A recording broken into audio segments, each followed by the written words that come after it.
Hello everyone and welcome to today's webinar, Social Media 101, Getting Started with Social Media to Effectively Promote Prevention and Treatment, Moving Your Audience from Awareness to Action.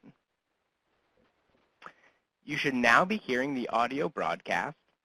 Audio is provided via your computer speakers, but if you need to connect via phone for audio, please let us know in the All Questions box.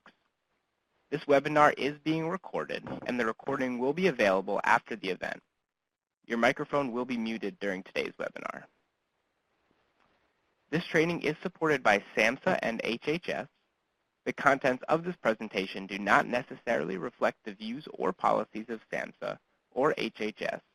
The training should not be considered a substitute for individualized client care and treatment decisions. We are providing captioning for this webinar. Click the link on your screen to access live captions. We will also provide this link in the All Questions box throughout the event for the benefit of individuals arriving later. Captions will open in a new webinar or tab that you can position anywhere you like on your screen. You can adjust the size, color, and speed of the captions. Use the All Questions box in the bottom right corner, right underneath the slides of your computer screen for both tech and content questions. Simply type your question in the space at the bottom of that box and press the Enter key on your keyboard, or you can click the Send Question button. You are able to communicate with your fellow participants in that public grantee chat box that is to the right of the slides and underneath the video pod.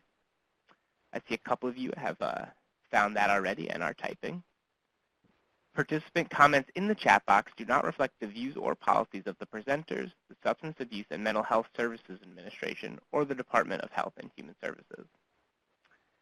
And with that, the housekeeping is done, and I will pass things over to today's moderator, Candace Russell, who will introduce today's presenter. Candace, the floor is yours. Thanks, Zach.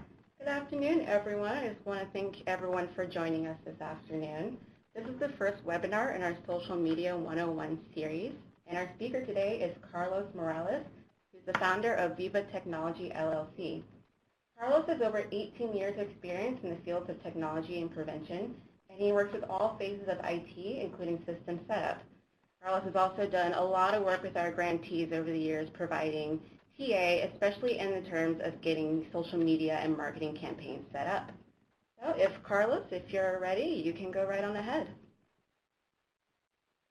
Hello, everyone. Can you hear me okay? And I'm going to start my webcam right now so you can see me. Let's see here. Okay, and I'm going to start sharing my cam in a bit. All right. Hello, I hope you're able to see me and you can hear me okay. Please let me know in the chat box. Thank you for typing your name and saying which organization you're coming from.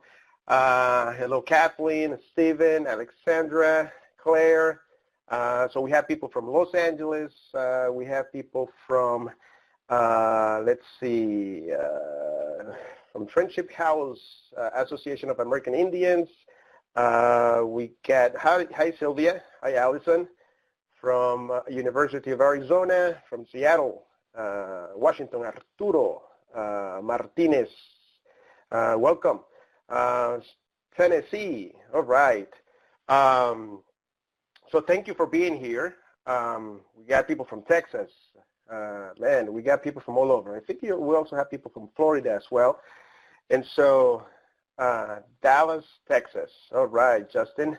Well, welcome everyone. My name is Carlos Morales. I'm from Minnesota. Well, I'm actually originally from Central America, from Nicaragua, but I live in Minnesota. I live actually in the Twin Cities here, and which we have a wonderful, wonderful warm weather, which is about right now 15 degrees, and it's going to get colder in the next couple of days. So, but I'm very excited to be here with you. We're going to be talking about social media. We're going to be talking about technology. I want you to use the chat box. I want you to ask questions. I want to have this I want to have a conversation with you rather than me just talking at you. I want to actually converse with you. I want to be able to know what you're thinking based on what I'm talking about. I want to hear your thoughts. So this is what this presentation is going to be about. There are 3 things here that we're going to be covering today. So we're going to talk about the value of social media, right, as it relates to substance abuse and HIV prevention, why we should actually get serious about using social media and technology for 2018. What does it take to build a successful social media strategy? In other words, you're posting, you're putting content out there, but you're not getting a lot of engagement. Well, do you have a strategy behind it? And how do we know if it's working or not? And then also, one of the most important things is about our audiences. So explain the importance of knowing the attitudes, behaviors, and interests of the audience that we want to communicate with. Everything that we do in social media, when we talk about marketing, we talk about promoting our message, our program, our services, has to be centered around our audiences, right? So, because they're the one who actually should drive the content. They're the one who should be able to drive everything that we do. Because ultimately, they're the one that we're trying to reach. We wanted to come to our program. We wanted to come and get tested. We wanted to come and get services. And so we're going to be, the overall purpose of this presentation is sort of actually meeting those 3 objectives. But before I start, when you guys register for this webinar, you answer a few questions. And I want to show you, what those answers were, because I want to be able to, to meet your expectations. There are some things that we're going to cover in this webinar, and there are some things that we probably won't have time to answer. But what's going to happen is that you also are free to ask for technical assistance. When I can come down and we can actually meet one-on-one and work with you closely and sort of actually hold your hand as you are doing social media. So we'll be able to dig deeper in a lot of the information that we're going to cover today. So let me actually share something here on my screen really quick. And now, let me know if you're able to see my Word document here. I'm going to share. All right. So you should be able to see my Word document. And basically, there were 3 questions, right, that we have actually asked you. Number 1, what's the number 1 problem you're having in using social media to promote your program or organization? So these are some of the answers that we received from you. Increasing awareness and engagement. Would like to reach more people. Would like to get more views. I want to gain more followers. I want to keep the pace going with great posts and not having downtimes. Long approval process. Maybe you're creating a content calendar, and there's a group of people who need to actually approve the content before it gets published. I understand that, and that can be a little bit frustrating. We cannot test the effectiveness of our social media. Well, actually you can, and so we'll talk a little bit about some of the stats that you can gather from social media during this webinar. There's been little or no traffic within our target population. And the problem with our social media presence here is that it's controlled by the organization and not the program. I get that. So when you have somebody else controlling that, you're, in terms of what you're able to do, you have a lot of limitations. So these are some of the answers that you have given us.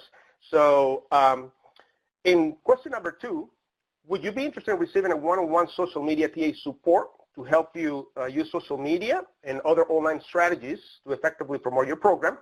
And if so, the answers that you're giving us are from those of you who are interested in getting technical assistance. And if so, what are the social media online strategies problems you need help with? So in this regards, you said, again, engagement. You said increasing target audience. We need help with attracting more attention. Targeting relevant social media channels. So you want to make sure that you are using the right social media channels for you based on the audience that you have. Developing content strategies. Maximizing impact with minimum budget resources. I get that. Probably some of you on this webinar, you don't have a lot of money set aside for marketing. However, even if you have just a little bit, you're able to actually maximize your reach. So These are some of the things that we can help you with one-on-one, where we actually get to know your organization, the program, the services that you provided, the audience that you serve, so we can customize the technical assistance for you. However, we'll touch a little bit on some of these actually concerns and questions that you have during this webinar. Recruitment, call to action, very important. As you're actually posting, what's the call to action? What is it that you want your audience to do once they see your message, right? So how are the medical assistants priming their programming via social media, so how they're preparing their content. So I have here that you probably have attended several social media trainings but still find it difficult to get active engagement with consumers. Okay, I get it. So, you know, these are some of the answers that you have. So today we're going to be covering, a whole bunch of what we're going to cover today is going to touch on some of the answers that you have given us. Expectations for this webinar, and hope we're able to meet your expectations. We got to learn more about targeted specific audiences, learn strategies for using social media effectively. Yes, we'll talk about that. Learning how to effectively expand our reach and get people excited about our program. And then, again, create engaging content, ideas for new strategies, learn about different social media platforms. So it all goes back to engagement, getting more views, getting more attention, having a good social media strategy behind it. So if I can summarize everything that you just actually put in here, it's about those 3 or 4 things. And so, so we'll talk about these things. We'll talk about what it takes to actually have a good social media strategy. And I'm going to give you examples, some campaigns that other organizations have done. Okay? So let's go back now to our presentation.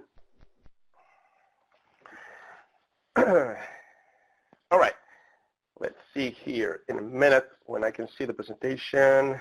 Okay, so we talked about the objectives and the things that we're going to do, we're going to cover. Let's go here now to this slide. So I know that you actually are watching the webinar. I know that you're paying attention. I know that you're excited, right? Whether you're watching it through your computer, laptop.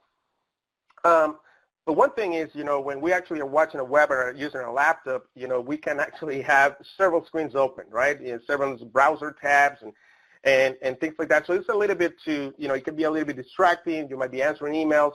So what I hope to accomplish is during this webinar is to get, if not all, most of your attention, okay? So I know it's hard, but if you can have a little bit of self-discipline for the next 60, 65, 70 minutes or so, that will be awesome. I appreciate that, because here's what I want you to get out of this. I want to make sure that we answer all the questions that you have. And those questions that I'm not able to answer, I want to make sure that I still answer even after the webinar is done. So you're always free to email us and let us know what your thoughts are.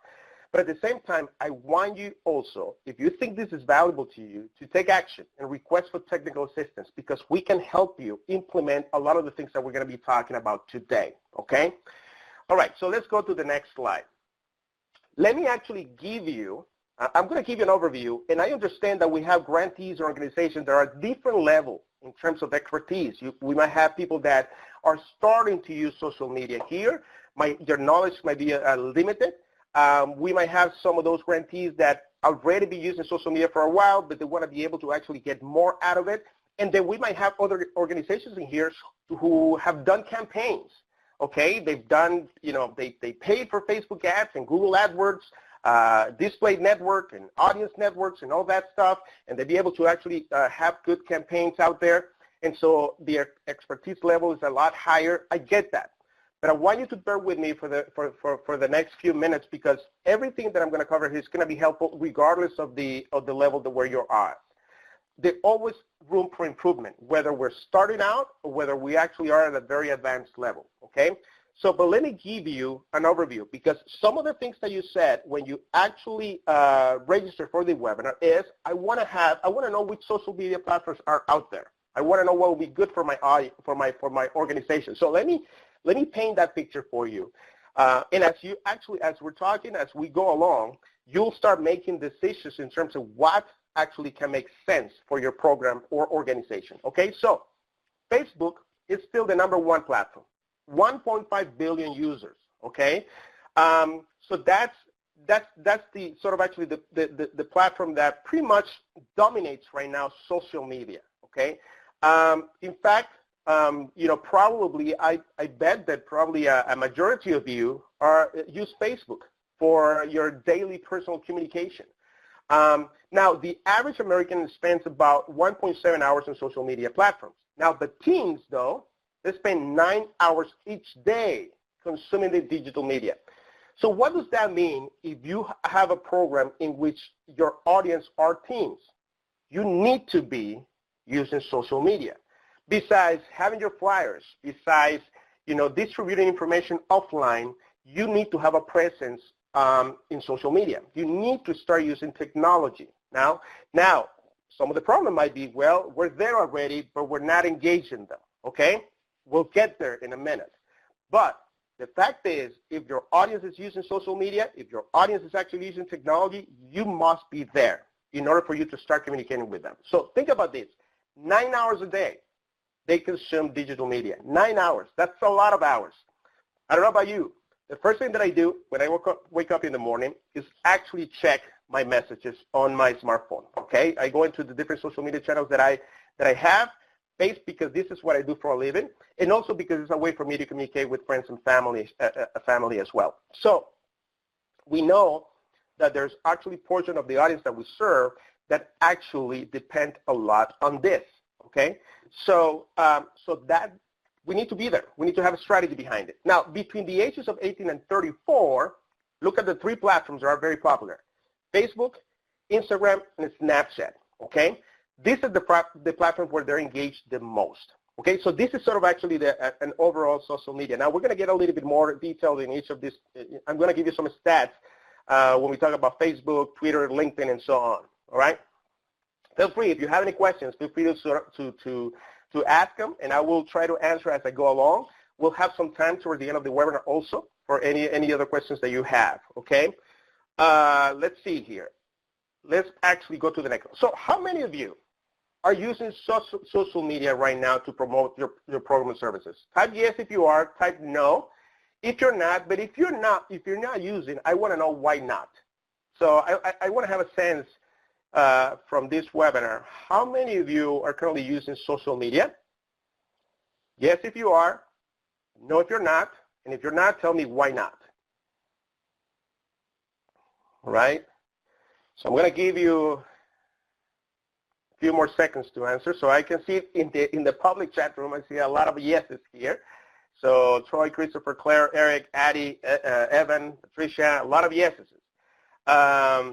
Steven is asking, do you know how social media usage changes depending on ethnicity, demographic info? Yes, we have some. I don't have stats for this particular webinar in regards to that, but there's a lot of stats in regards to ethnicity, how social media is being used. And this is something that we can certainly work with you one-on-one if you're trying to reach a specific audience, okay? So Jeremy, Gabriela, yes, Kathleen. All right, so let's actually now, if we can broadcast the results, let's actually end this. And let's see here. I want to make sure that you guys get to see this. We actually had 32 answers on here. Okay, so they're broadcast. Thank you, Zach. Okay, so I have here that for Paul, yeah, we're not using social media yet, but it's in the works, awaiting director approval. Great. From Alexandra, no, we haven't used it yet. Want to maintain the anonymity of our clients, but also want to do social media. So how can we balance that? That's a great question. The fact that you're using social media, it doesn't really affect the anonymity of your clients, okay? You can use social media as a way for you to promote your program and services, right?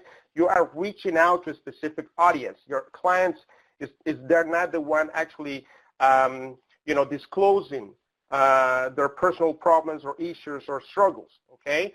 But it's a way for you to get new people interested, even families, friends, and relatives of the client that might see that as a potential or future clients that might see that as a way for them to benefit from the programs and services. You are actually promoting your program to them as well. So, so it's very, I want you to understand this. You know, by using social media, okay, you are promoting who you are. You're promoting your brand. You're pretty much saying, you know, why they should pay attention to you. You're not necessarily using it for counseling. You're not using it to do any type of treatment, okay? But it's more to start having a conversation without disclosing, you know, personal information about your clients or a specific person, okay? So there are grantees and organizations, though, that are using Facebook groups in which they actually have groups, private and closed groups. You know, if you're running a prevention program, you might have, you know, 10 people in that program, and then you actually create a Facebook group just with those 10 people. The idea of that is for you to continue the conversation, reminding, you know, next time the group is going on, the topic that is going to be discussed for the next week, but to continue the engagement and to sort of actually make sure that the retention level is high so they keep coming back. So there are ways that you can still use social media as a way for you to continue the engagement of the particular that are currently getting services from you, okay? So I'm just giving you those ideas right now because I'm working with grantees who actually are doing that, and they're very successful at it, all right? Okay, well, thanks for answering the question. So a lot of you are actually using social media. This is great. Those of you who are not, you know, you're still waiting, whether you're waiting for approval, you're trying to sort of actually balance in terms of privacy and public information. We get that. I have a message here from Rosa Bermudez. We're not allowed to open another page from the one that the corporation already have. I get that as well. And this is part of actually the sort of the learning experience of using social media. Sometimes within an organization, you might have people at the management level who might see social media from a different perspective, okay, based on their personal experience, based on what they've read, but doesn't necessarily reflect the truth about the use of social media when it comes to prevention and treatment. So a little bit of education needs to happen in order for them to start seeing the value of using social media. And so, you know, I work with grantees where we talked about how can we present the benefit, the value, the importance of using social media to our management team so they can see it, they can approve it, and they can get on board. So this is something that, again, that we can discuss, particularly with your one-on-one for technical assistance. I can sit down with you and sort of develop a planning, how you can present that to the people that actually make decisions at a higher level. So they can get them on board, they can support you, and you can certainly actually start creating that relationship with the audience that you need to target, that you need to reach on social media or other, you know, via websites and technology in general, okay? So, okay, let's go to the next slide here. Man, I like this. You guys are asking questions. This is what I want. I want to have a conversation with you, so please keep them coming. So thank you for being here and having a conversation with me. Okay, so let me actually talk a little bit really quick. I'm going to actually, for the next few slides, I'm going to give you some stats, okay? And so I'm going to be quick on this because I want to get to the meat in terms of strategies and so forth. But I want to sort of actually set up the foundation for this webinar and the foundation for any question that you might have in terms of which social media platform will make sense for me. So, as I mentioned before, so Facebook is the largest social network in the world, right? 1.5 billion users. They actually know a lot about us. They know a lot about what we like, we don't like, the books that we read, the interests that we have, political affiliations, and so on. And so we have that now more and more organizations are using Facebook pages to maximize audience engagement. In fact, I believe that regardless of the audience, Facebook should be the platform, one of the platforms that you need to use because there's a lot of benefits in actually using Facebook. You know, when you think about it, and we start thinking about Facebook, you might have, okay, Facebook pages is what comes to your mind, and maybe some Facebook ads that you've seen on your news feed. But the reality is actually Facebook have partnerships with networks. And so meaning that if you are using Facebook ads, for example, your ad is not only seen on the Facebook platform, but they can be seen outside of Facebook through other websites. and that's what it's called is an audience network. So what I mean by this is your reach actually go beyond that. And so for the most part, people believe that just because you're on Facebook, and if the people that are logged in Facebook are the only ones seeing your message. No, not necessarily. Sometimes you can reach people outside of Facebook, depending on the sites that they're seeing. They can see your ad in their within their websites as well. So the benefit and the value is huge. Okay, let's go to Twitter. Now let me ask you this. How many of you are using Twitter? Does your audience use Twitter? If you can actually type yes or no, I like to know, because when we talk about this, I've done, in fact, last year, I've actually worked with an organization whose main channel of communication was Twitter. So we developed a strategy based on Twitter. So we have Alan Pineda, no, Kiara, yes. So we have a lot of no's, but some yes as well. So, and here's part of it, what I'm asking is this, is that actually we got more no's than yes in using Twitter. And that's because maybe your audience is not there, right? And so your audience is not there, so why should you be using Twitter? But here's part of it. Actually, one of the things is that I've used Twitter for, it's not necessarily because the audience that I'm trying to reach is there, but I use Twitter to do a lot of research, okay? So Twitter allows you to sort of monitor the conversation, what's trending out there. So, for example, if you go to search.twitter.com and you type a keyword, you type a phrase or a hashtag, you will be able to see the conversation around that specific topic.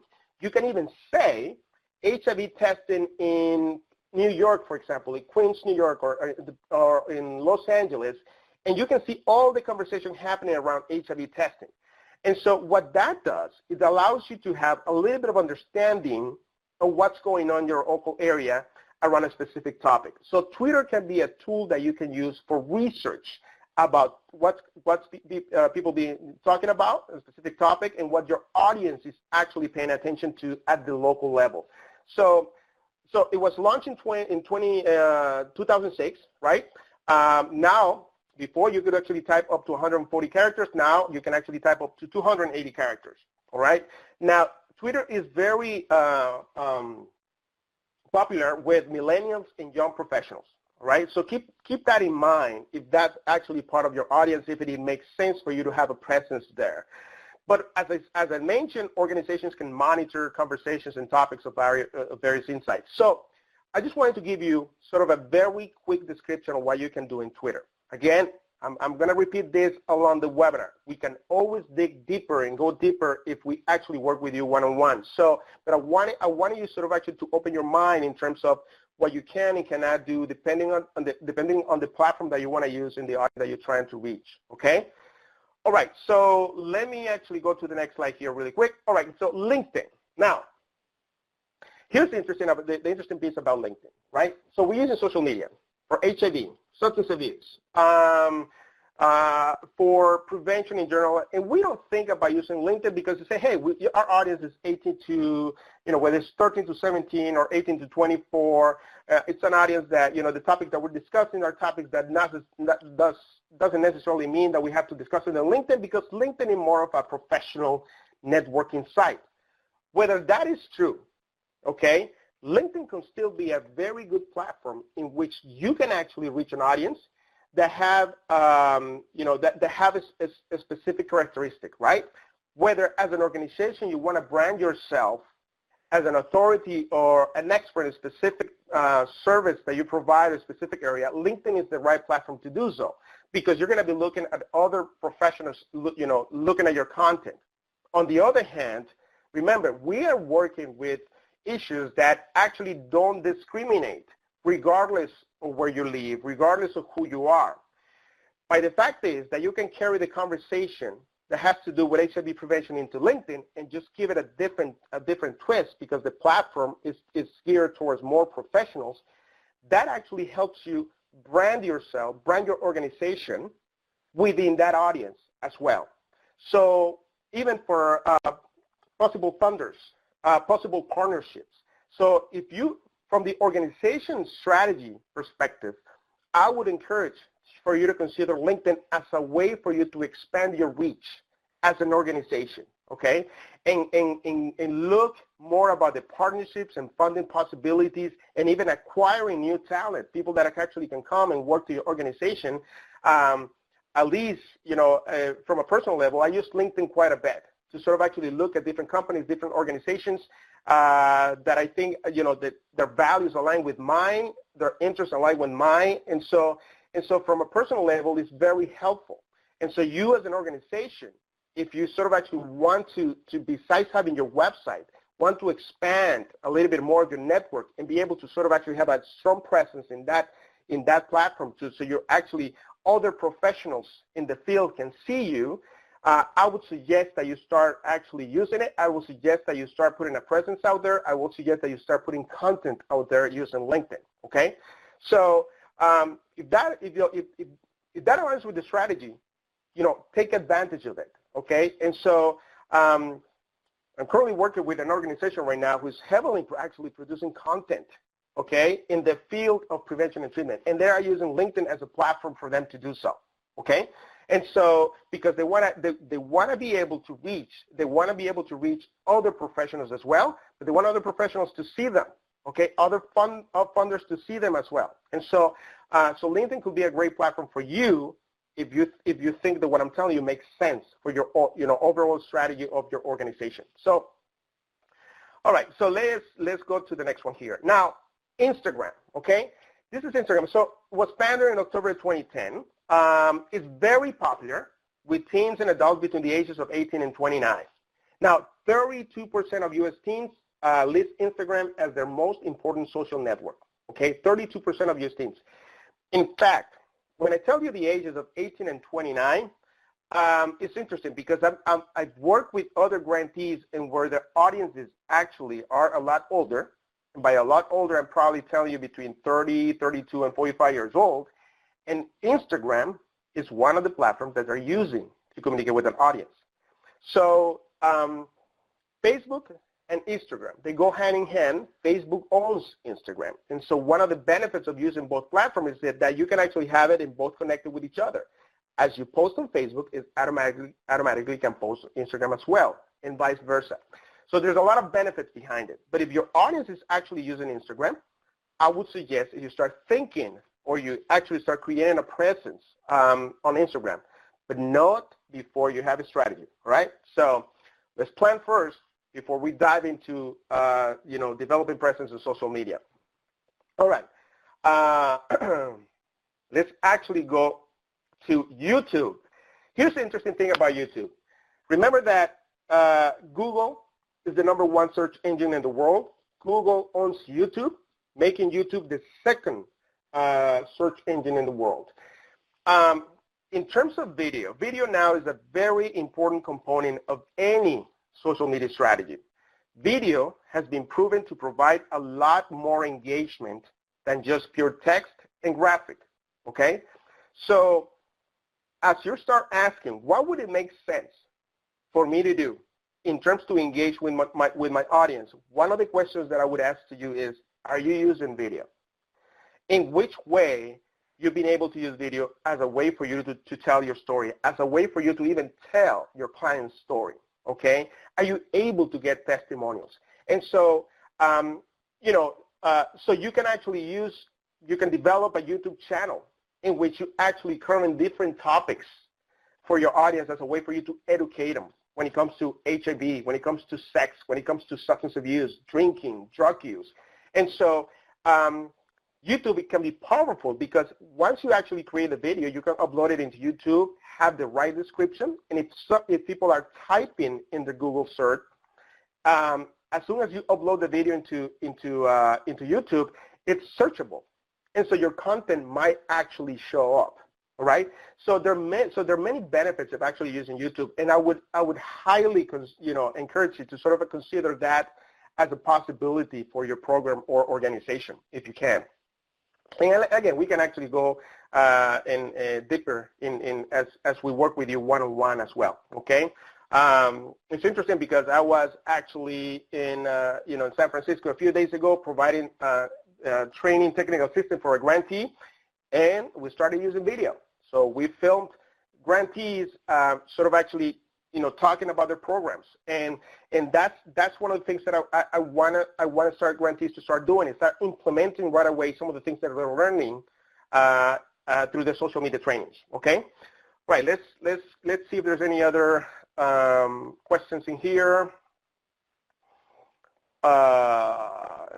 Okay, do you recommend creating a different channel for a specific program or keep one channel for the entire organization? Great question. Here's what happens.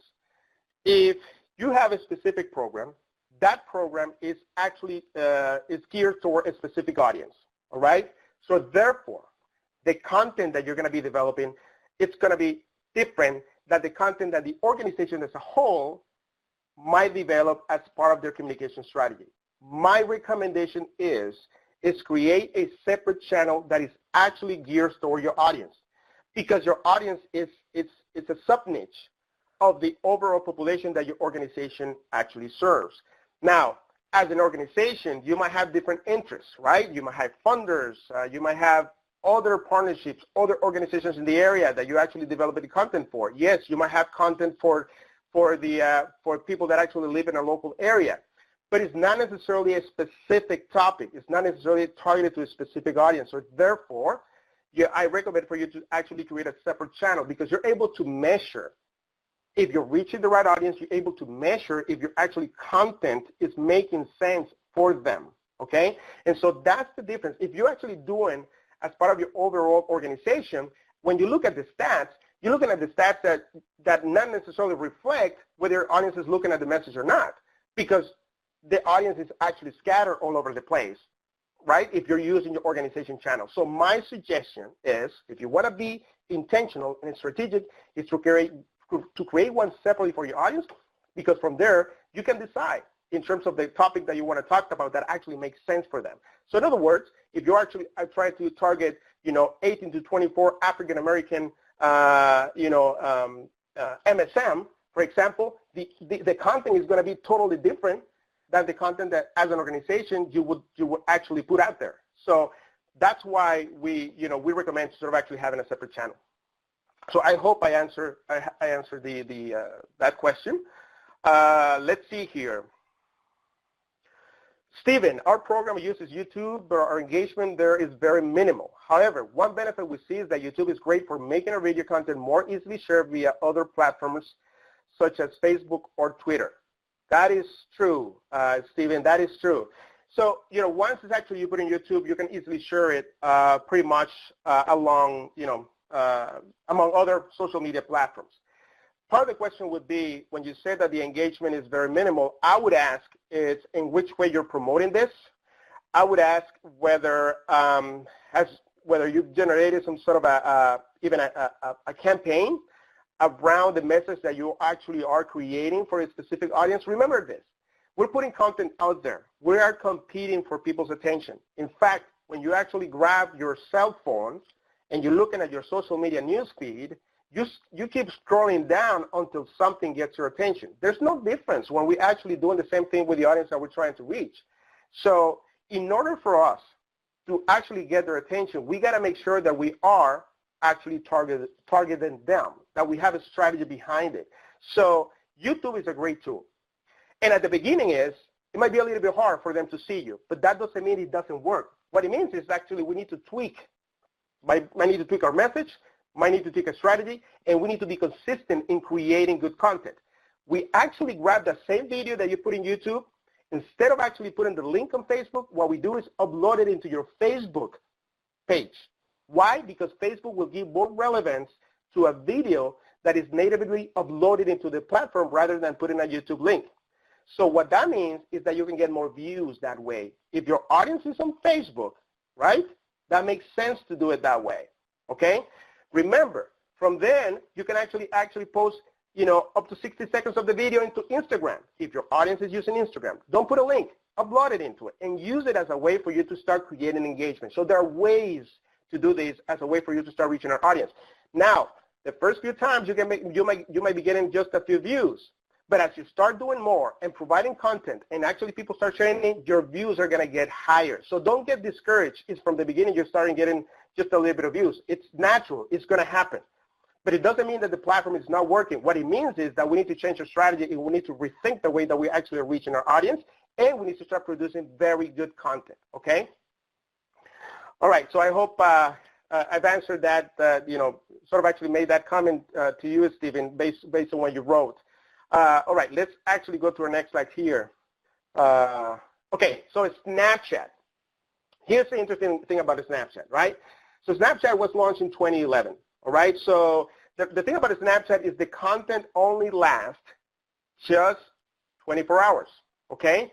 So so you can have a video up to a maximum of 10 seconds. It's interesting because, there's a lot, when Snapchat launched, a lot of actually young people started using it. Even people that were using Instagram, so we're talking about teenagers and in college students, they started moving from Instagram into Snapchat. If you look at the penetration here in the U.S. market, we're looking at 12 to 17 years old using a Snapchat, about 83% of them. And so, but what happens is, it's that Facebook, as you know, owns Instagram. And Facebook says, hey, we don't want our audiences actually to leave Instagram. We want to keep them here. So Facebook started actually copying the features of a Snapchat into their Instagram platform in order for them to keep their audiences. Has that worked? Yes. It has worked because a lot of the engagement, I just read an article 2 days ago in which the engagement of a Snapchat, even in the stories that, in the short videos that were developed, has actually decreased. Of course, Snapchat as a platform has had some legal problems too, but what happens is that Facebook is trying to actually kill Snapchat and make sure that their audience just concentrate on Instagram or Facebook, okay? And they're seeing some good results in regards to that. Now, you might say to me, well, that might be true, but my audience are using a Snapchat and they're engaging in Snapchat. If that's the case, then use it. That's the case. If it makes sense for you to be there, that's fine, but not without the strategy. You have to actually learn how to use the platform, and you have to learn how to actually engage your audience, what actually motivates your audience to share content. Remember that the social media platforms, they were developed as a way for entertain people, right? For them to allow people to communicate with each other. So what is going to make us think that all of a sudden we're going to say, by the way, we're doing HIV testing next Saturday from 9 a.m. to 4 p.m. and a whole bunch of people are going to say, yes, I'm here. No, we have to actually draft it. We have to craft the message in a different way, okay? And so that's what I'm trying to get at as we're talking about social media and develop the strategies. We have to really think who our audience is, okay? All right, so creating a Snapchat filter for events has increased our engagement. That is, yes, that is great. That's one of the things that you can do. The same filters that you can do in Snapchat, you can actually use in Instagram as well. If Snapchat is a platform that is actually producing results for you, great, keep using it, all right? Keep using it. And so I just want to make sure that you guys know exactly, based on the stats that I'm showing you, you'll have a pretty good sense in terms of, okay, that makes sense for the audience that we're working with. This doesn't make sense for the ones that we're working with, okay? But I want you to maximize your reach. I don't want you to forget, if you think Instagram is another platform that you can use, or Facebook, great. Now, the idea of development strategy behind it, guys, is that you're able, the same strategy will work regardless of the platform because you're very clear on what your goals are, okay? All right, let's see here. Okay, so which social media platforms are you're using right now? I want to have a sense of what are the social media platforms that you're using, whether it's Facebook, Snapchat, Instagram, Twitter, YouTube, even if you're using dating apps as a way for you to promote your program, I want to know.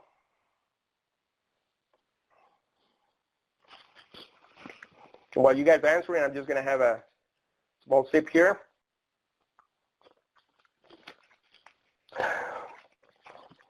All right, so we got some Facebook, Instagram, Twitter, and YouTube. Grindr, all right. Snapchat as well. Fran, thanks for reminding people to answer using the poll. If you answer using the poll, everybody will be able to see your answers as well, so that'll be great. Okay, let's see here. Yeah, so pretty much, it's Scruff. And somebody put actually Scruff and put ads right next to it. If you can tell me a little bit more about that, I'd like to know. For the one that is actually using a Scruff, you put in within parentheses, you put ads. If you can expand a little bit more on that, that'll be awesome. And you can do it in the public chat because I've run campaigns using Grindr. I actually did that last November, and we had a very good result using Grindr. All right, so Instagram, YouTube, Scruff, Grindr, great. All right, so we're gonna, thank you for answering. So we're gonna end the poll right now. And I'm glad that you actually are using dating apps. If you can, Evan, the Scruff offers free advertising for nonprofit. Yes, through their Benefit Ads program, we use this to promote HIV prevention services and testing. That's awesome. So you mentioned here, so if you got good results, I assume using a Scruff, Evan, and then so I'll give you some time for you to answer. Grindr, it's a platform that I've used with another grantee, and they have great results. What we did is actually was a combination of Facebook ads and Grindr. And we also had a landing page where we're driving traffic to. A landing page is a one-page site specific to a service or a product, okay? So there's no distractions. This grantee was actually promoting PrEP, and so we just drove traffic to that page, and in that page we actually had pictures of the audience that we're trying to reach and explain in detail what PrEP was about, and actually that, we just ran that campaign for 4 days in Grindr, and they got very good results. So so there were a lot of texting. They had a form within the one-page site, and they could call, they could text, they could actually send a message. All right. Okay. So let's see, Evan. Okay. So click-throughs, but not as successful as Facebook ads that we've run. All right. I'm glad that you actually have run Facebook ads. So here's part of it. This is good that you guys are telling me what's working, what's not, because when the best way that I can advise you in regards to what's working, what's not, is by sort of actually looking at all the things that you've done, right? Did you have the right call to action? I want to look at the ads. I want to look at the creative, the design, the banners, and all the stuff. Once people click on the ads, where did they go? Did they went to your main page of your organization where there was information all over? When you start analyzing a campaign like that, you start thinking, okay, what makes sense? What are the things that you can change? And so, so one of the things is that, and this again, I'm talking, this actually goes a little bit more advanced in regards to actually creating social media campaigns. But for those of you who might be able to spend $400 or $500 here, or maybe $2,500, $3,000 or $4,000 or $5,000, that's what it takes to create a campaign. You got to do a little bit of planning, but you got to make sure that your message is congruent. When people click on a banner, they want to go and actually to a page where it's mentioning what you are promoting on the banner, right? And so there are ways to enhance and improve that. So as you get in the click-throughs, you also get the conversions, meaning that people actually taking action, whether it's calling you, whether it's actually putting the information on a form or texting you, okay? So, so I'm glad, Evan, that you're running Facebook ads in here. I'm very excited about that. That's awesome. Let's see here, because I want to go up. I'm missing a couple of here. Holly says, posting on social media consistently can be challenging and time-consuming when you have limited staff with other obligations. I get you. Yes, that is true. But you can always actually think about posting on social media. It doesn't mean that you need to create content in real time. You can sit down for 2, 3, or 4 hours. Let's say that you block one morning or one afternoon on a Friday with some of your staff, and once you know who your audience is, you start actually, you have a list of possible topics, and then you say, this is what we're going to post for the next 4 weeks. And you create content, and you actually automate that content in order for that to appear, whether it's the next day or there's a Monday at 9 a.m. in the morning, and the next one is at 2 o'clock in the afternoon, the other one's at 5 o'clock, and the other one's at 7 p.m. That way, that the only thing that you do, you took care of that in just one day. You created the content. The only thing that you do now is monitor. That's how you leverage your time, okay? And so it just takes from the beginning a little bit of planning, but once you do it, you'll see the benefit. There's a grantee in LA that I work with that actually they've done that, and they do it in which they create content for the next 30 days. They're pretty good about it. And so the only thing that they do is just monitor what works and what doesn't, okay?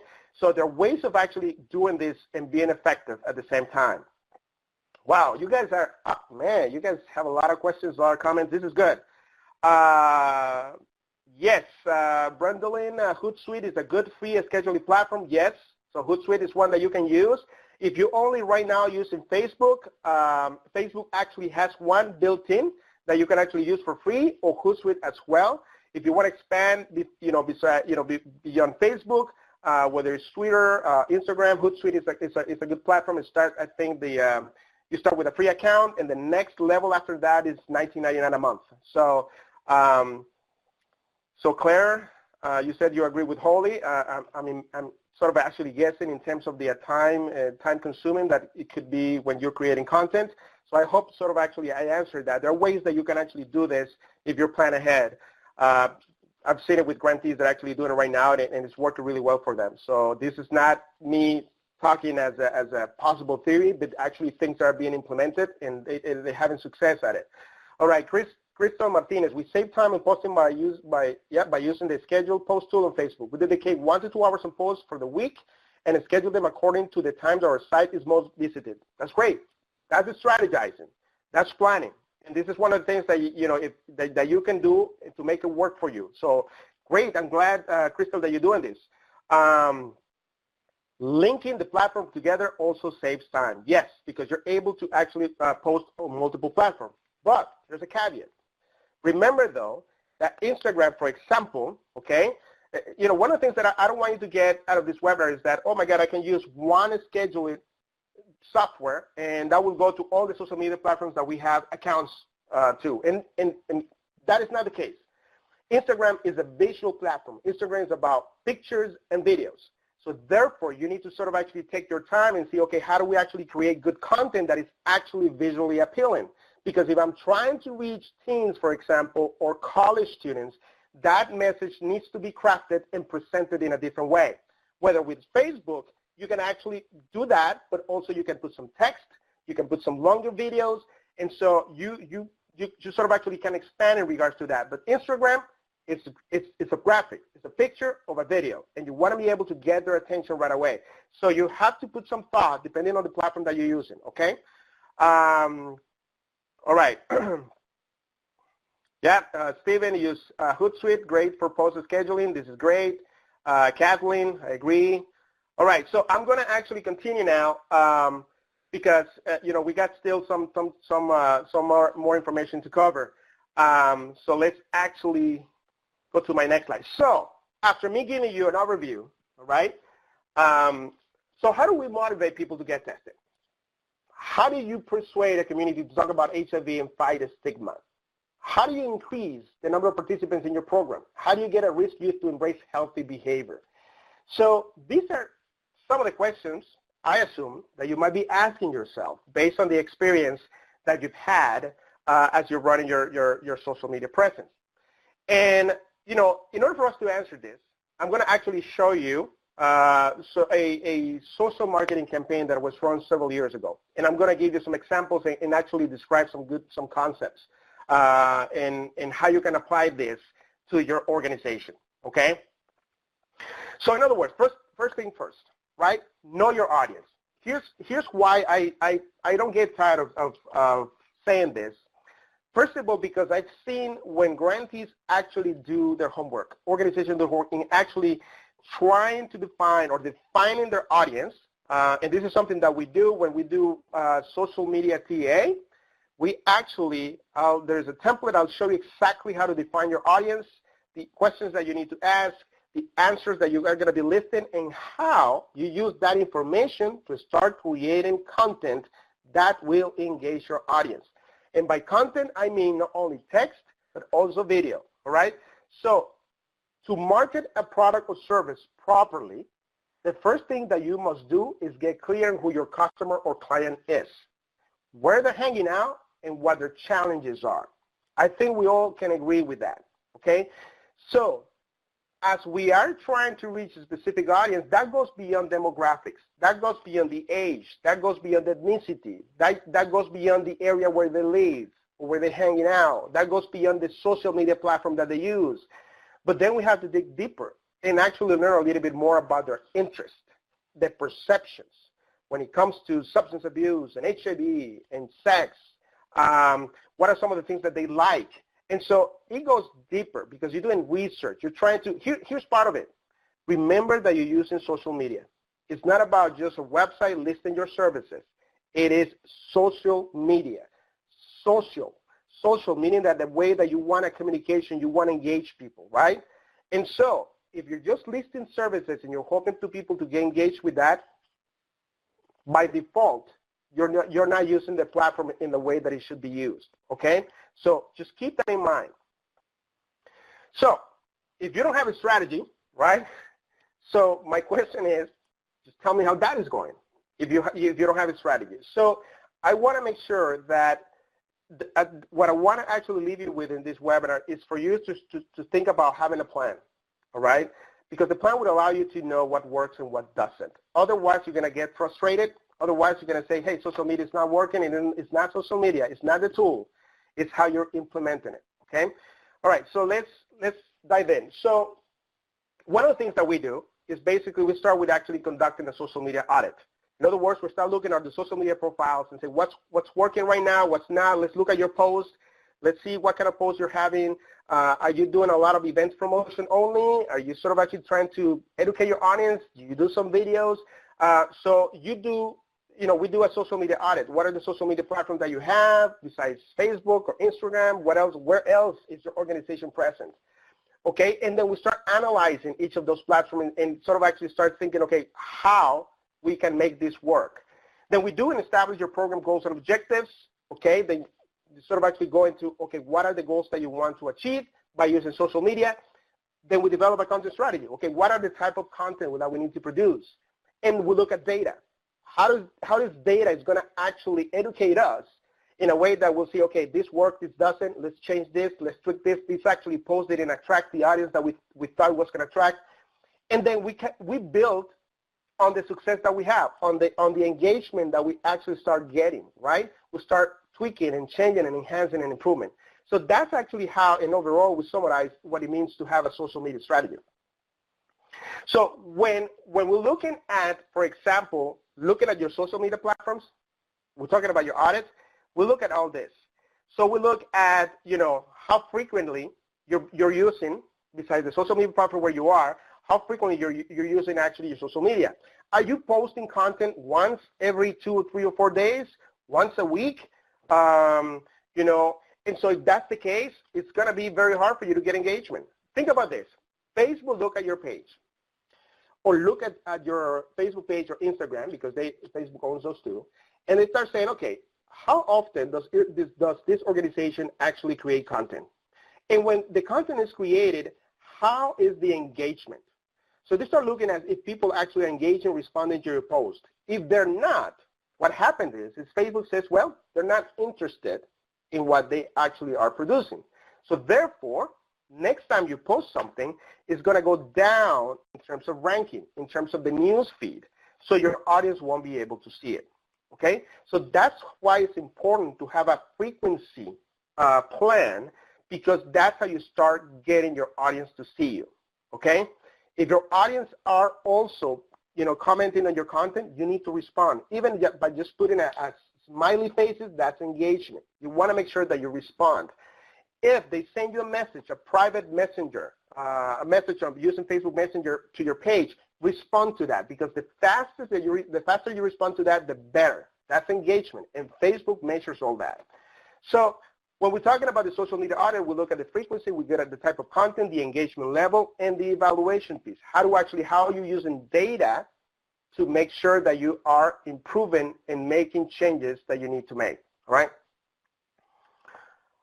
Okay, so, HubSpot, when we talk about key performance indicator, this is sort of actually the values that you look at to see if your social media strategy is working or not.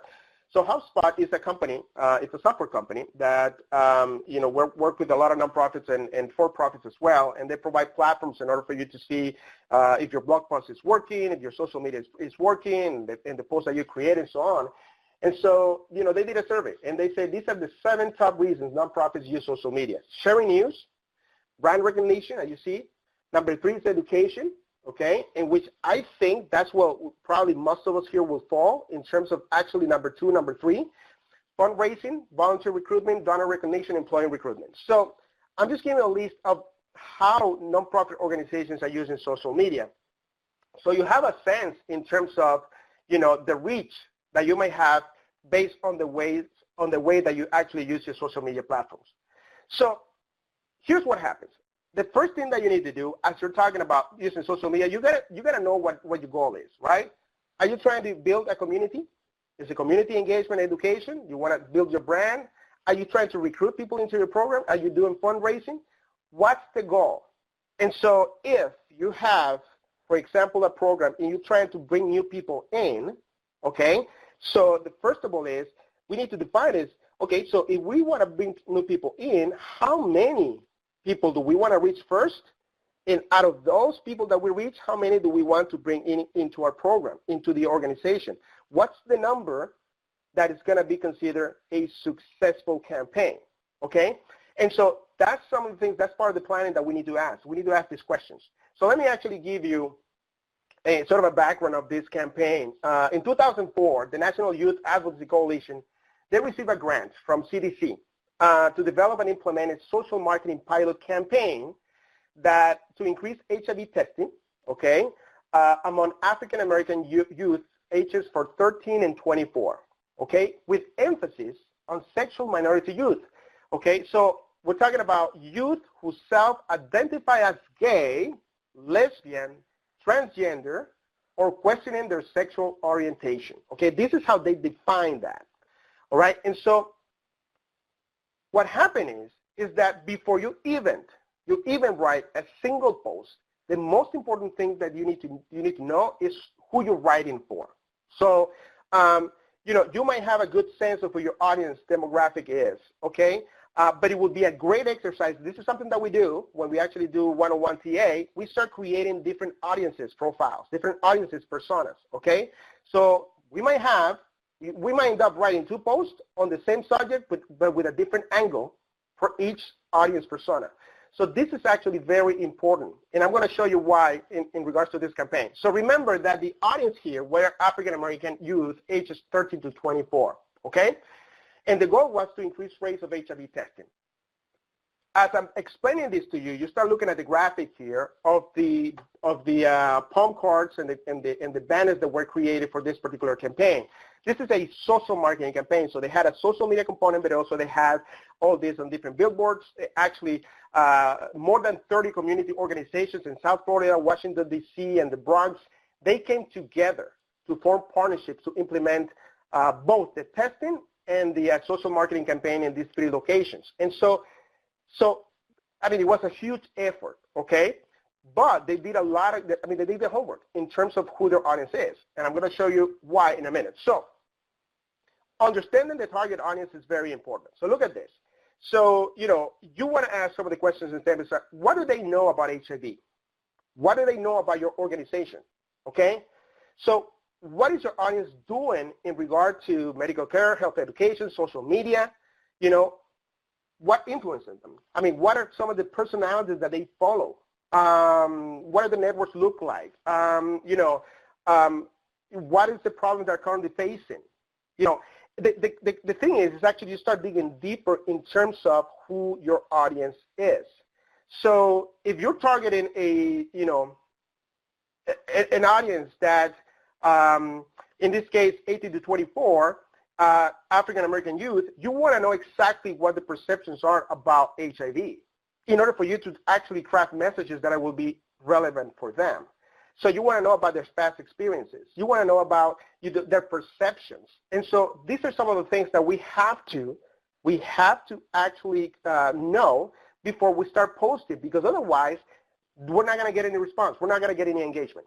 So this is actually part of the homework that you do in regards to that. So they asked this question, and this is the answers that they got.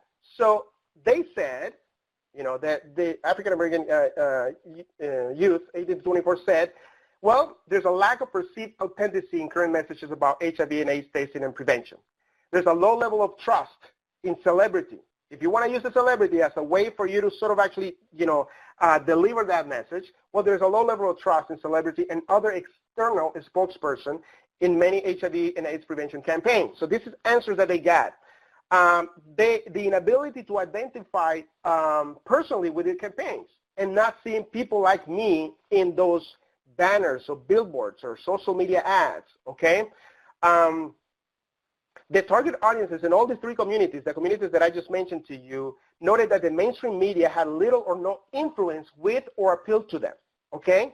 And finally, a large percentage, and this is very important, of African American males in the target audiences did not identify as gay, but rather as men on the down low and or men seeking men for sex. Thus, what does that mean? Well, that the campaign didn't focus on sexual identity, but they actually focused on disease prevention. So the whole message strategy changed. And that's what happens when you start actually learning about your audience and the perceptions and the reason why in the past they didn't actually pay attention in regards to the HIV testing messages before. Because you don't want to actually create the same and make the same mistake and create the same messages, okay? So these are some of the answers that they got. So what happens is this. So you have to choose now after once your audience is clearly defined, you need to know where they hang out, right? What is the right social media platform? So in other words, it's important to understand where they congregate, okay, and where they're most active and most vocal. You can focus on 2 or 3 active platforms. My suggestion is this. If you're starting out, you just focus on one first. Be good at it on that just one platform so you're able to sort of start tracking and not overwhelm yourself. And then you can expand into others if that makes sense for you, okay? All right, so in regards to content strategy, really quick, so what do? You got to know your voice, okay? So you got to make sure that you know exactly what is it that you want to communicate. You want to know exactly how you're going to actually communicate it, all right? Are you going to be, in terms of knowing your word, are you going to be passionate about it? Are you going to be educational about it? What is it that your voice is going to sound like? What's the message in regards to, are you going to add a little bit of comedy? Are you going to be funny? There's a grantee that I work with, and actually they're very good at using Instagram, and they're reaching teenagers, and their posts are really funny because of the audience that they're reaching. When you go to their site and you see what they do on social media, you can easily identify based on the messages that they actually are creating. Okay, they're not serious posts. They're not about, because the audience is totally different. All right, and so you got to create a pattern of frequency. One of the things that I've seen, you guys submitted some of your social media presence, and I saw that there's some posts that you did every once in a while. You did actually one here, then you had another post on another day. There was not a pattern of frequency in regards to that. Therefore, you lose engagement, you lose attention, okay? Again, we have to understand our audience behavior, meaning that we got to make sure that, we know exactly what actually motivates them to share information, all right? Where are the platform that they actually use? What kind of information actually is going to create engagement based on how they move online, all right?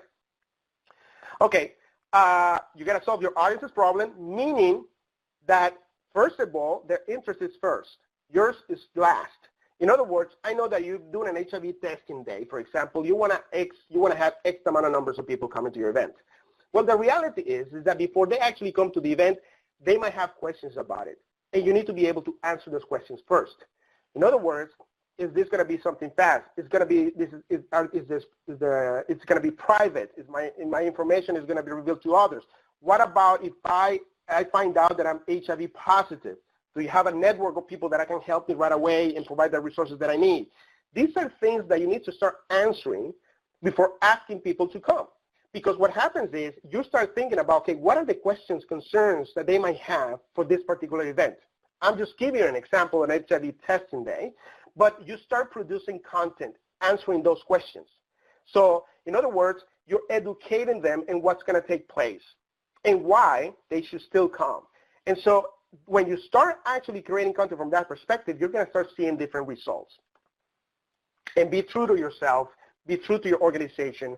Remember that now we live in the area of technology and social media, so anything that you said, it's very easy to find out whether it's true or not. And so we want to actually maintain authenticity in regards to that as well, okay? Okay, so I've been talking for a while. We only have a few more minutes. Any questions, concerns, comments? Am I helping you here as I'm actually describing this? Let me know, please.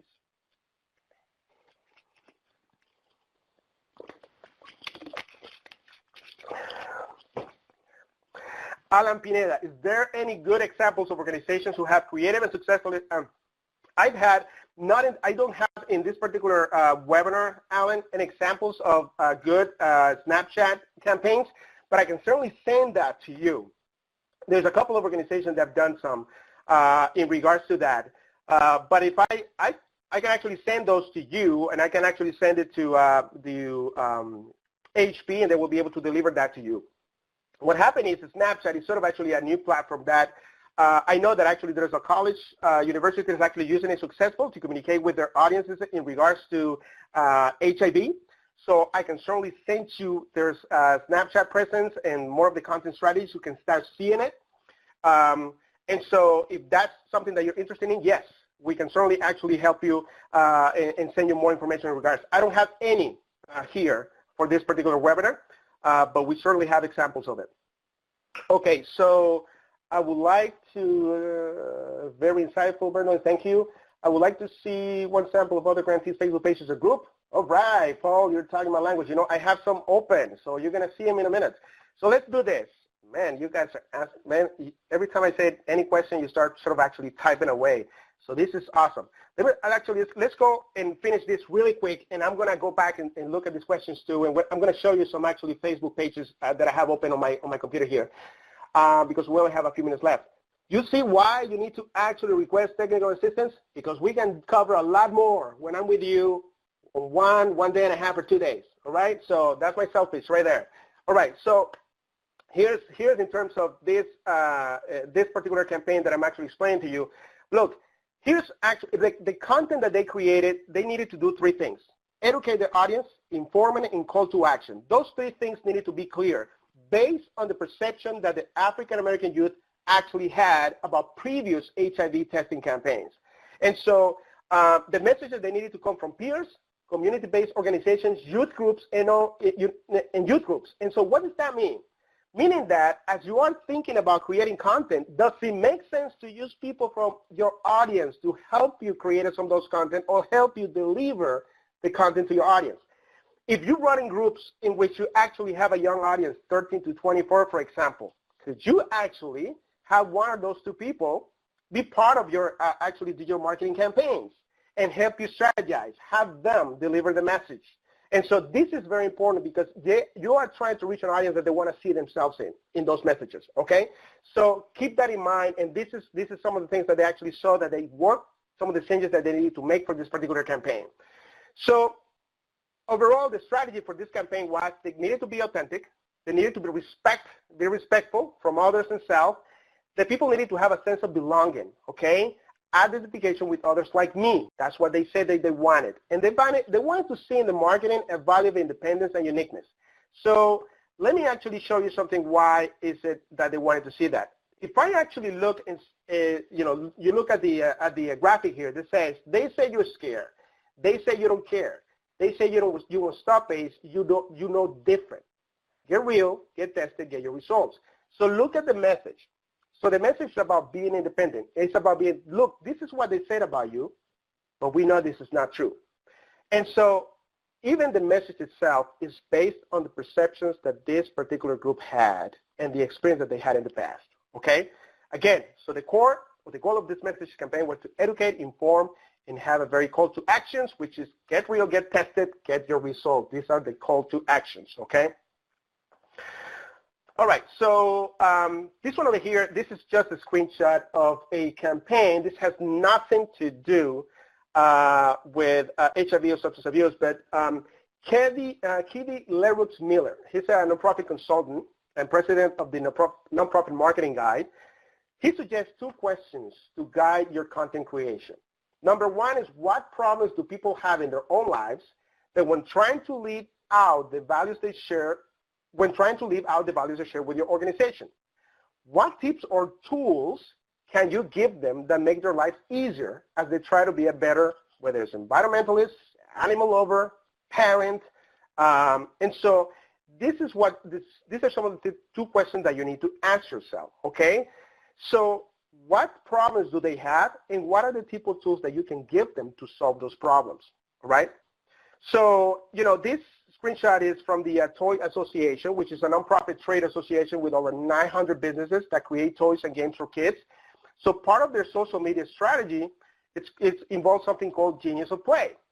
So, which encourage parents to make playtime a part of their kids' daily lives. They use social media to share helpful and informational content for parents, as well as spark dialogue about issues their audience cares about. So they created a video in which you have parents sort of actually talking about, what does it mean to actually have their kids play, and what happens when the kids are playing outside and the parents are not there. And so it's sort of actually learning more about their questions and concerns and worries that they have.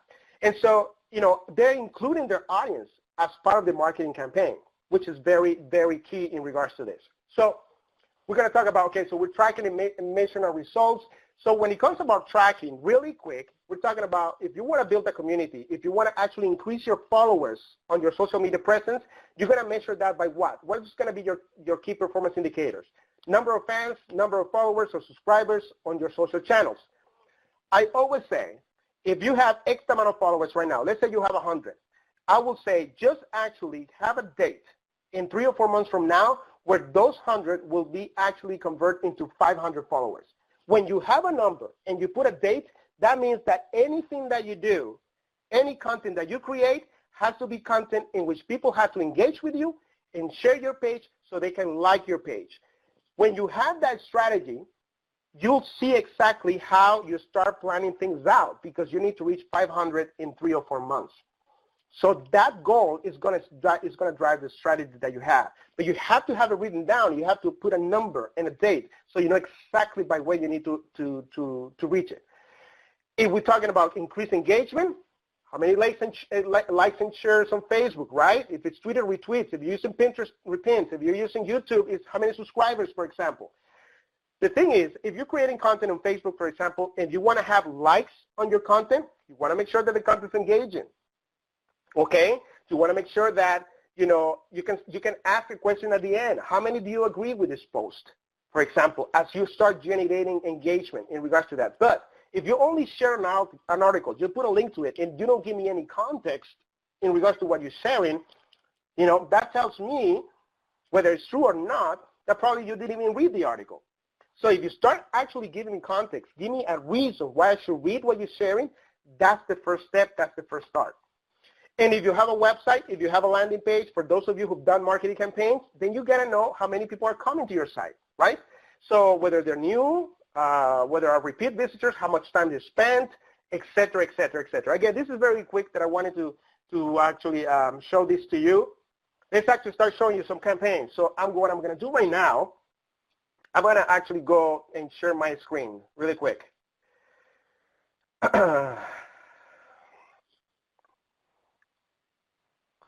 Let's see. Let's see if I can actually share my screen. That'll be awesome. Okay, thank you. All right, so share it. And let's actually start showing you. I'm gonna click here really quick. So this is It's Your Sex Life campaign.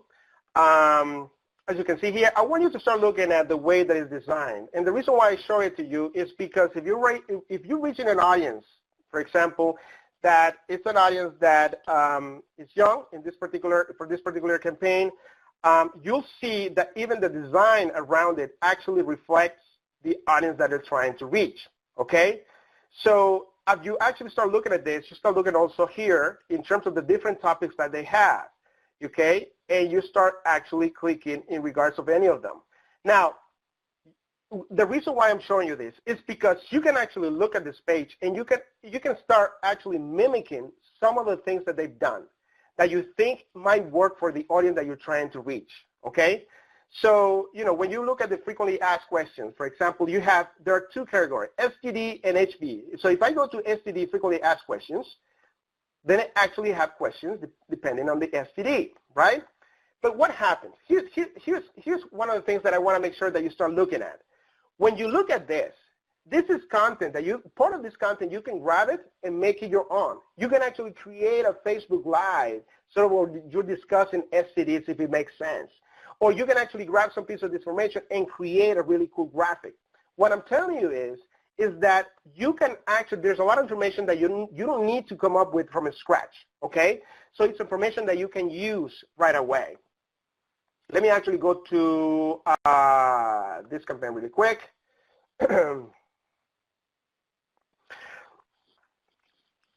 PreventionAccess.org. Again, this is a campaign that you can actually go in here. If it is not detectable, it's not transmittable, right? And so one of the things that I want you to start looking at is that you can look at the site and see, oh my God, this site has a lot of text, there's a lot of pictures, but I want you to look at the site from the perspective of content development as well. One of the questions that you had when you registered for this webinar was, okay, my content is not engaging. If you can actually grab some of the content here, you can actually go and visit their Facebook page and start seeing is this content relevant? Can I actually grab this content and say in a different way that it will be actually relevant to the audience that I'm actually working with? So I want you to start looking at this, because when you start doing research, you start looking for for different type of information, and they're being developed or designed or communicated in different ways as well. All right. Okay, so let me actually start looking at, let's see, let me actually show, let's go back to the presentation really quick, because I want to show you a couple of videos as well.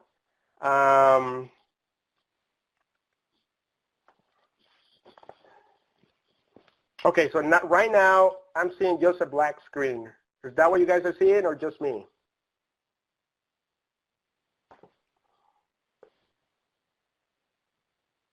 Can you guys hear me?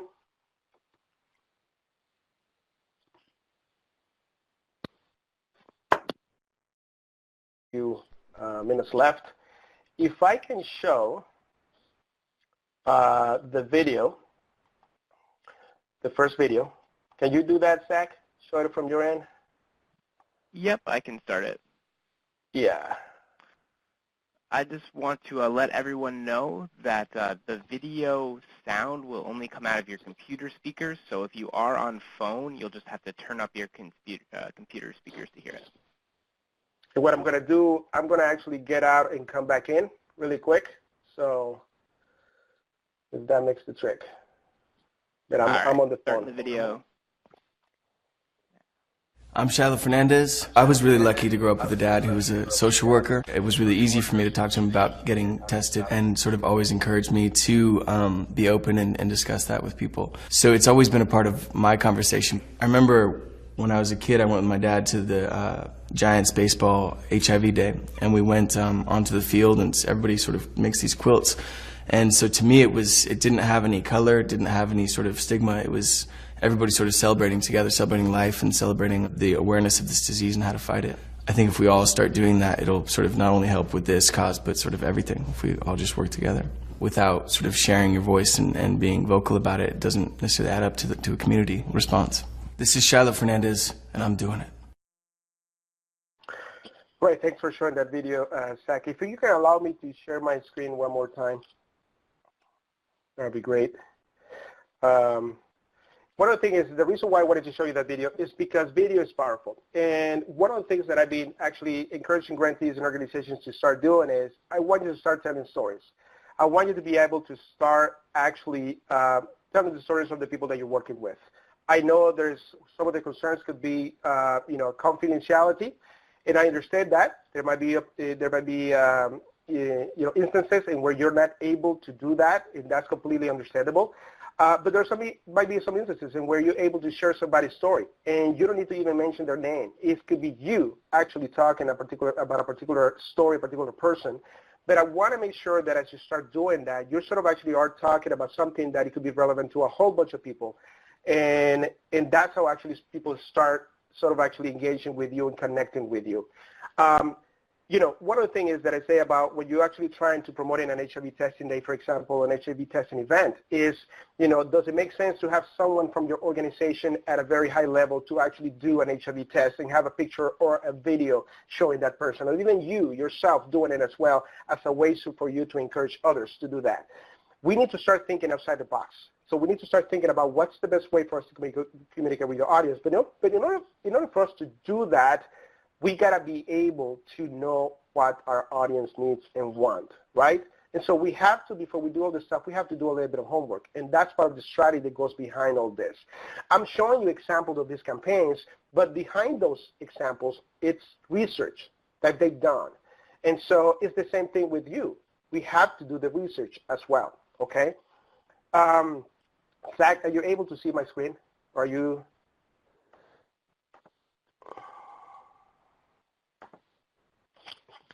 I do not see it. If you go back to the Adobe Room, it should say share my screen in the pod there in the middle.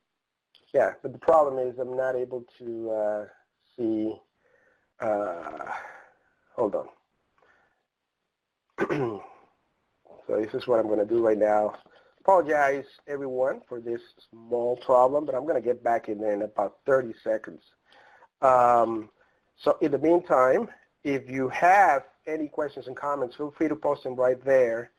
I want to make sure that I answered those of you. We only have about 4 or 5 minutes left, but let me actually go down here. And if you, I'm not looking at the questions right now, so if somebody actually can read them to me, that'd be awesome. I'd be able to answer them while I'm getting back into the platform here. So I should be able to see the presentation in the next few seconds. It's opening. Adobe Connect is opening. Let's see. All right, so I'm going to start my cam.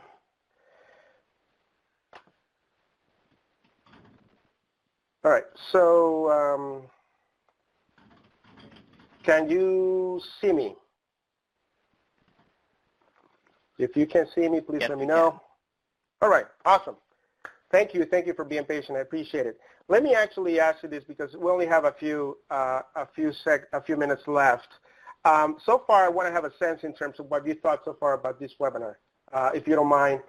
Is this something? Has this been helpful? Have I answered some of the questions that you have from the beginning? Have I been able to give you some direction in terms of, you know, for those of you who are doing social media right now, you're not seeing a lot of results. All right, I got a question here about hashtags. So what is a good rule of thumb when it comes to using hashtag? Great question, great question. So one thing that I want to make sure that I answer here in regards to hashtag is that, you know, hashtag is a way for people to find your content. It's a way for people to actually find, you know, the information that you're posting. So sometimes you can see posts where it's about 20, 30 different hashtags. So, you know, based on the research that we've done and based on I've used hashtags as other creatives are doing it, one of the things is you got to be able to actually do hashtags that you think people will use in order for them to find the information that they're looking for. So if you have 3 to 4 or 5 hashtags that you can create, that'd be great. You can even, the powerful thing about hashtag is you can use a hashtag that is very popular for your content to be found. But that doesn't mean that you cannot create your own. Remember, if you're trying to create engagement and maybe create a movement and sort of actually bring uniqueness into your campaign or your social media post, feel free to create your own hashtag as well. Because if you do that, then that means that your content is very particular to that hashtag that you just created, okay? And when you do that, you can combine it with other hashtags as well that are very popular to maximize your reach, okay? So there are many strategies with hashtag, but that's my short answer based on your question right now. So I hope this is helpful. Let me ask you this.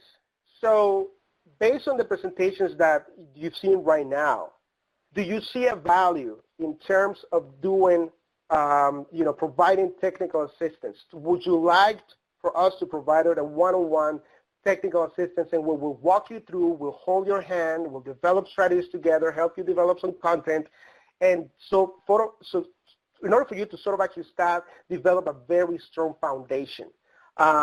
If you think that would be something that would be beneficial, let us know. You can actually type yes in the chat box, and we can follow up with you. But if you do that, that'll be awesome, because that way we can start actually.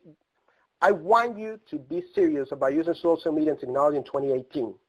We have to, we must do. This is not an afterthought anymore. It has to be part of your communication strategy. My time is over. So if you're interested, type yes, and we'll follow up with you. And I apologize for the last, minute in which, I wasn't able to show you my screen. But thank you so much for your patience and for engaging with me and having a conversation. Hi, this is Candace. Thank you, Carlos. I really love the whole thing about social media, and I love this webinar. So thank you again. We are literally at the end of our time, so I'm going to power through this. But as I mentioned before, Carlos has done plenty of TA with our grantees involving social media and creating social media campaigns. So I just wanted to bring your attention back to the webinar and PowerPoint, just to let you know that we do provide TA, and we provide TA not on just social media, but outreach, recruitment, engagement, and everything else you can read on the list. But even more importantly, our TA is free. We can even provide experts to come out to you to provide the TA. Now, if you're interested in getting TA from us, here's how to do it. First, talk to your GPO so you can request TA, and then you're going to be filling out a TA request form in SPARS. And this goes for CSAP grantees as well. This is a newer development, so luckily everyone can get their TAs through SPARS. So again, talk to your GPO. Finally, we have continuing education credits to offer for this webinar. You can just click the link in the PowerPoint, and it'll take you right to the quiz. You can complete this quiz now or after the webinar is done. Once you complete the quiz and submit your answers, you'll receive an email containing your quiz and certificate for your records. If you do not, please go ahead and just email us at the SAMHSA BHIV tax email provided in the contact. Finally, please save the date for our next webinar in the Social Media 101 series. This is the intermediate webinar. It's February 1st from 1 p.m. to 2:30. Content marketing and substance abuse and HIV prevention. Carlos will also be presenting for that webinar as well. With that said, thank you everyone for joining. Have a great afternoon. If you have any other questions, feel free to type in the chat box or email us at samhsabhivtac@ahp.net.com. Thank you. Thank you. Have a great day, everyone.